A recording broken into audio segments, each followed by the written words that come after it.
बिजली चली गई। हाँ, अंधेरा हो गया है। मुझे डर लग वो रहा है। दूर क्या चमक रहा है? लगता है पार्क की तरफ रोशनी है। चलो जाकर देखते हैं। पार्क बिल्कुल खामोश है।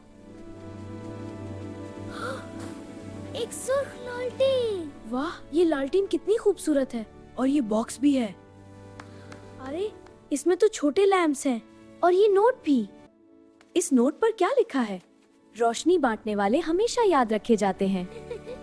चलो ये लैंप्स लोगों के घरों के बाहर रखते हैं। हाँ, ताकि सबको रोशनी मिले। मैं भी मदद करूँगा। वाह, पूरा मोहल्ला रोशन हो गया। ये तो बहुत अच्छा लगा।